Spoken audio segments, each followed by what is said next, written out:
This is Gordon Ogleshin, president of PerryGolf. As we work our way through the COVID-19 lockdown, we thought it would be a good idea to spend a little bit of time, learn more about some of the partners that we have developed in the golf industry and just some fellow golfers.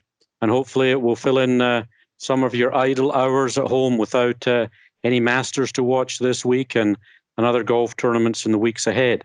So I'm delighted to have Greg Oakley with me. Greg is president and co-founder of Turtleson, our gift partner with PerryGolf, and we've worked with Turtleson for 4 years now, and just a wonderful company to work with. So we thought we'd just spend a little bit of time and get to know Turtleson and Greg a little bit better and see how they're doing. So Greg, welcome, and glad you could join us this afternoon. Thank you, Gordon. I appreciate it. Appreciate you guys having me. So tell me, as we all work through this very tumultuous times, how is Turtleson managing through the COVID-19 situation, and what are you seeing as you move through the last few weeks, and what you see on the horizon in the short term? Well, I think like everybody else, we're just trying to figure our way through this. It's not seen anything like this before, so we don't really have a game plan for how to prepare and how to react. So we're kind of taking it, I'd say, one day at a time, but really the truth is we're taking it 2 weeks at a time. As far as operationally, we're still up and running. We're in a pretty large space here. We've got about 30,000 square feet between office and warehouse. So we're practicing all the social distancing that we're supposed to. We don't have any more than 8 people in any one space or area of the office and warehouse. So, we are able to spread out. We are able to continue operating. So what we've done just operationally is we've kind of broken the business down into 2-week segments. And we go and we look at our, our ship dates. Right now, we're looking at everything that is supposed to ship 4/15 or earlier. And we're reaching out to those customers to see if they're taking product, if they're able to accept product, if they want product, and if they do, we're loading up the embroidery machines. We're running product, and we're shipping out and meeting those deliveries if they want and need product. So we're looking at it 2 weeks at a time. If and when we get through the 4/15s, we'll start looking at 5/1. And we're just going to keep working our way through it and do the best we can and try to be there to support our customers and our end users and our great partners like PerryGolf. Well, that's interesting. That's kind of very similar to our process on our end with respect to travelers, and just kind of looking at 2 weeks in advance and taking care of the short term, the near term travelers, because you can just I'm sure you appreciate, you can get sucked into the what if vortex questions and answers forever if you don't at least have a plan like that. That's, I think, what's so difficult and unique about this situation is it's hard to make a plan. It's hard to be proactive when you don't know what's going to happen tomorrow, next week, next month. So, for us at least, that's kind of what we've come up with. The only way we know to kind of keep moving forward and do what we can do. Well, I appreciate your insight there, and let's all hope for better days ahead, which will happen. We just have to kind of get through it all together. So tell me, Greg, your background, how did you get into being a haberdasher? I think that's how you pronounce it. Certainly is how you pronounce it in Scotland. Yeah. Well, I am a golfer, and I've always enjoyed apparel. And this was back in the late 90s. I felt like that there was a need for a product out there that that was classy and nice looking. You could wear on the golf course, you could throw on a sport coat and go to a cocktail party. And so I felt like there was a need for that and tried to address it. So that's kind of what got me into the business. That was half a lifetime ago, not quite, but and then what brought me back to the business with Turtleson is just a love for the game of golf, a love for apparel, and a true love and passion for this business. It kind of gets in your blood, and so it's in my blood, and that's kind of what's brought us back to Turtleson as a brand. So I know that you started the business with Chets, and there's probably a greater similarity between yourselves and and PerryGolf than you realize. I know that I think you and Chet grew up together in Bristol, and you're listed as co-founders in the same way that my brother and I were co-founders of PerryGolf. But you've had the good fortune of working with Chet now on restarting Turtleson. Do you want to tell me a little bit about your relationship with Chet and where he fits in on the team? Sure. So Chet and I actually have been friends since elementary school. When I first moved to Bristol, Chet was one of the first people I met, and we went to elementary school together. I moved away for a period of time and then came back and graduated high school, same class as Chet. And then in college, we ended up being roommates in college for 1 or 2 years, sort of the back end of my career. Chet was on a little bit more of a long-term plan through college than I was, so he had a couple of bonus years there. But we were roommates in college, and when I ended up selling the restroom hygiene franchise, I really wanted to do this, and it just made sense to give Chet a call and see if he was interested. So we actually have been partners on and off since 1998, I guess, and every apparel venture that we've had, we've kind of done together. So it's been a good partnership and a good match, and we're a pretty good team. One strength sort of matches up pretty well with the other's weakness, and so it's been pretty good. And as you know, I'm sure being partners with your brother, I think trust in a partnership is the most important thing. And I think Chet and I have always had that level of trust where we know each of us has the other's back, and we each act in what we feel like is in the best interest for the other. So I think that's been a good formula for a partnership. That's terrific. Now, I had the good fortune of having dinner with you at the PGA show in Orlando in January, which I must say seems like about 10 years ago at this point. But anyway, there was a story that emerged from dinner, which I think speaks to the broader story now and the narrative of running a successful, sustainable company during very challenging times. And it speaks to the being fiscally conservative. So, Greg, would you mind sharing your story about the steak at the PGA show and a little bit of history on that? Because I think it's very insightful when it speaks volumes about your approach to business. Yeah, well, I wasn't sure where you were going with that, Gordon. I thought we were going to have to start. I thought you were going to have to tell me what bottle of wine we were into when that story came out. But so the story of the steak, it's funny. I think that's the first time I've ever told that story, and I've never really thought about it as a story. It's just kind of what we've done all these years. But Chet and I have been going to the PGA show for a long time, and invariably we're always a startup. We are in perpetual startup mode. So the first couple of years, probably more than that, if I'm really being honest, it was just Chet. So we would typically, rent a U-Haul truck, drive all night from Bristol, get there, set up our booth ourselves, spend all day doing that, and then we'd work the booth by ourselves the whole time. And we didn't spend much money. We were very conscious of the money we spent. At night, we really didn't do anything, and we just tried to be mindful of the fact that that we just didn't have a lot of money. So it kind of became a tradition. The last night of the PGA show, and I don't know how many years this goes back, but probably 20 or more, we decided we were going to celebrate. We'd had a really good show, and so we wanted to go have a steak dinner. So we went to the Capitol Grill. We sat at the bar. Each got a drink, and we were going to have a steak, but we decided we should split the steak. We still wanted to be conscious. We wanted to celebrate, but we wanted to do so reasonably. So we split a steak that first year, and 20 years or more, every year we've continued that tradition. We have a nice steak dinner at the close of the show, but Chet and I still split a steak. So it's part tradition and part we do want to be mindful of the money we're spending. So, and I think we split a steak the night we had dinner with you, Gordon. That's right. And it shows a certain mindfulness about where you are and where you came from, and you want to keep it going. So talk to me about the process of creating an apparel line. How do you choose which items? How are the patterns designed, materials chosen?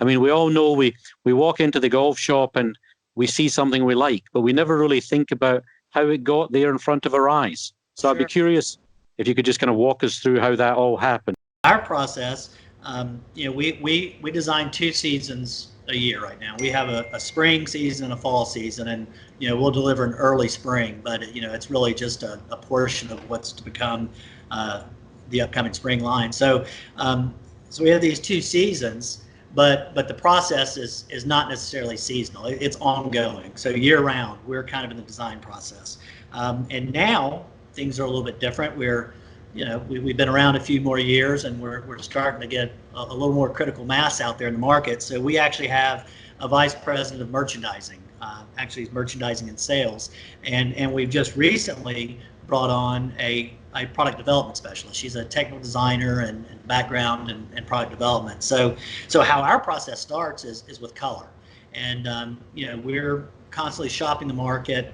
We're researching, trying to keep up with the latest color trends, and we'll decide on a color palette. That's the first step, and we'll kind of post the palette for the upcoming season. And then we work from there off inspiration ideas, and we're doing that year round as well. If we see something we like or something catches our idea, our attention, or we have an idea, we'll kind of funnel that through our product developer and our merchandiser. And so then what they start doing after they've sort of laid out the color story for the season, they start developing CADs. And for golf shirts, it's patterns, it's stripes, it's maybe some new silhouettes and new models, new layering pieces, and they start compiling all that information. We've got a pretty sophisticated software program now where our technical designer can literally CAD up about anything that we can imagine.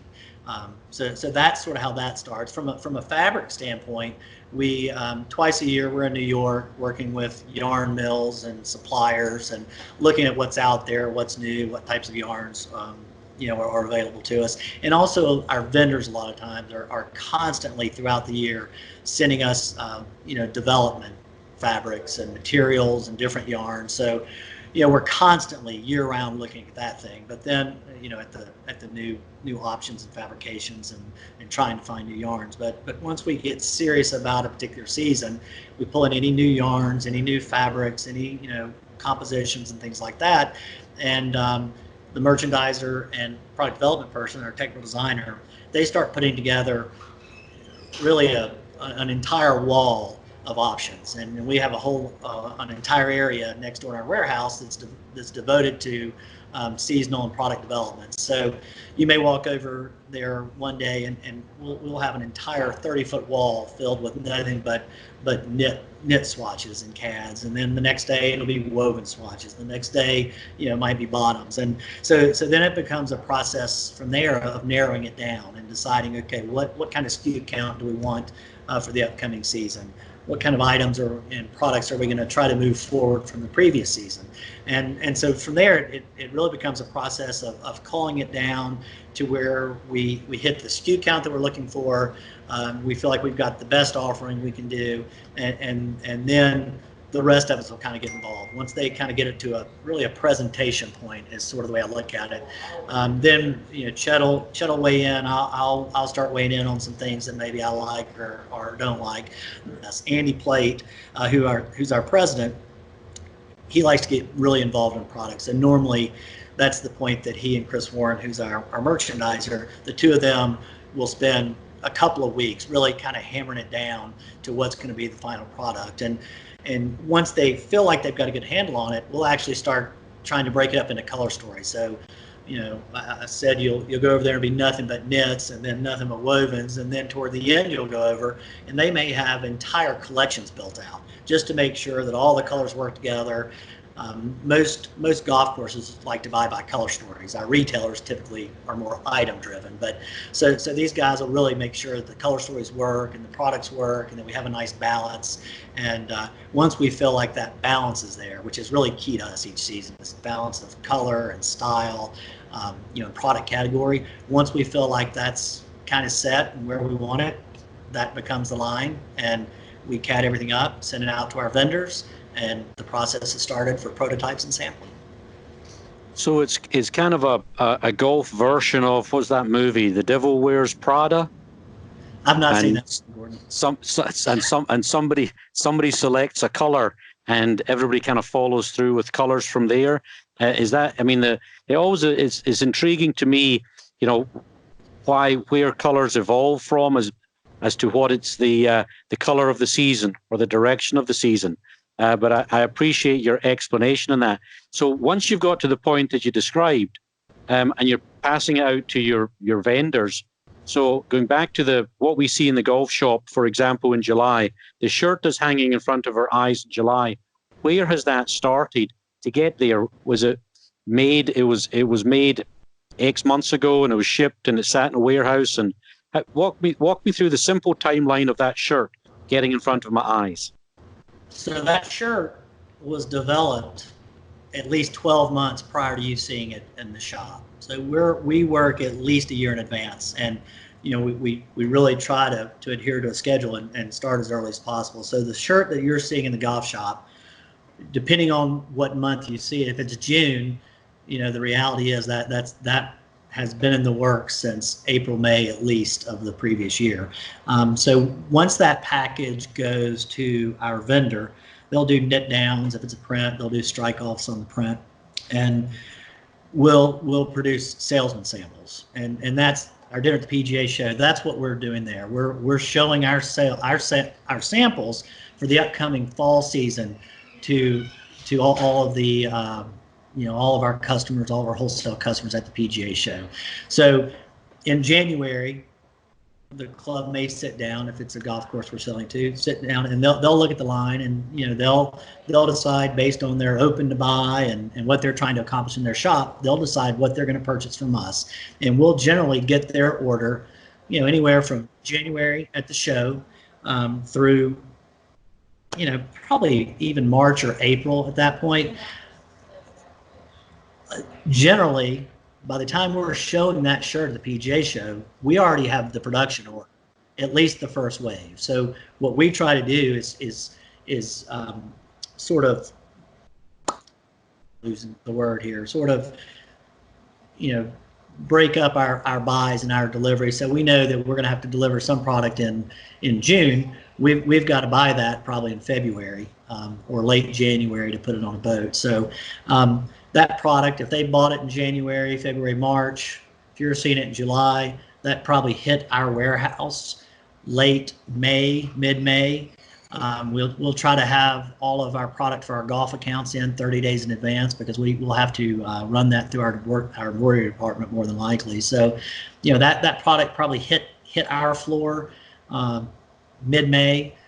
We picked it, ran it through embroidery, and delivered to the pro shop probably anywhere from mid-June to mid-July, and you're seeing it in your shop. Wow. July. Yeah, we just all walk in and we see the golf shirt in front of us, and we don't give it much thought as to how it got there. And so I appreciate that thorough explanation. Your best sellers, what are they? We sell more golf shirts than any other category we make. We make some great sweaters and some great outerwear, but the golf shirt, is the majority of our sales. We sell, and that'll continue to grow. As we're better known, and as our spring and fall seasons grow, then just a traditional golf shirt will be our biggest selling category. But layering pieces, have really come on strong lately. They've kind of taken the place of sweaters in a lot of instances. We make a great sweater. We're kind of known for that, but layering pieces, that's sort of what our guys wearing these days. So you've kind of seen our sweater business shrink a little bit, or actually shrink as a percentage. It continues to grow in overall volume, but as a percentage of our business, it's shrinking a little bit. So layering pieces are really hot right now. Specifically for us, we created a product called the Zero pullover, I don't know, 4 years ago, maybe 5. And we just keep selling that thing. It's one of those things we keep looking, for our next great pullover and make sure we're keeping current and showing our customers something unique and different. And we continue to sell more Ciros than anything else. So, for a specific item for us, our best seller is our Ciro pullover. That's terrific. So tell me, how did you come up with the name Turtleson? Gordon, do you remember when Prince didn't have a name? He was just a symbol. And he was the artist formerly known as Prince. So we had a logo and no name. So we had I know you're familiar with our logo, but it's a line drawing of a turtle. And I don't have a good explanation for why, other than I have a weird thing for turtles. And kind of, we had this logo of a turtle, and it looked a little bit like a sun, but we didn't have a name for the company. So it really, no kidding, when people ask, I say, yeah, you remember Prince? He was just a symbol. Maybe that's what we'll be. But we called it the Turtleson, went back and forth, and Turtleson just sort of kept coming up. But instead of a U, I was like, I really think it should be somebody's name. Turtleson could be somebody's name. So we changed the U to an O, and Turtleson was born. Brilliant. That's terrific stuff. I know, Greg, that Turtleson has been very helpful and supportive with us up here at the First Tee of Greater Wilmington. Do you have any other ties to philanthropy in your business? So we have done what we can and really enjoy working with the First Tee. Philanthropy is probably a big word for us right now. I would not say that in our current state of our company growth that we would be considered as a philanthropic organization, but we do what we can, and most of what we do is focused really more toward our local community. I think a company our size, to make a difference, I think that we've sort of narrowed down, at least for now, that we'll try to do things in our local and surrounding community.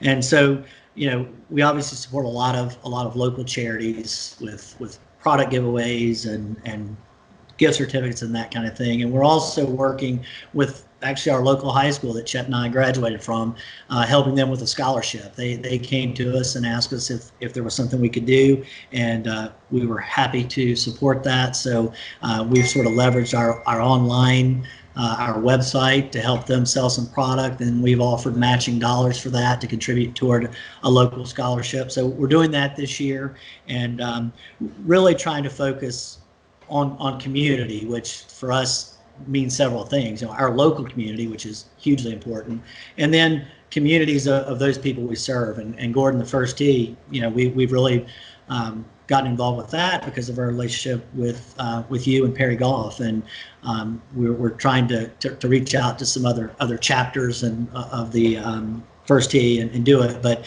so everything we do, we try to build around community, and like I said, we use that term a little liberally to mean not only our local community, but the community of the people that we sell and serve. So that's sort of where our focus is right now.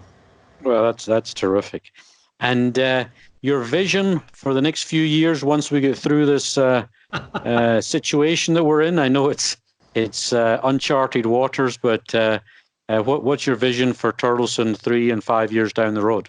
Yeah, well, we hope to navigate the next 3 to 5 months first. It's obviously changed a lot of what we had planned for this year, and trying to best figure out how it's going to impact us moving forward. But our vision really, and I'll go into a little more in depth, but the vision of our company really is to be a benchmark brand in the markets we serve, and we know we can't be.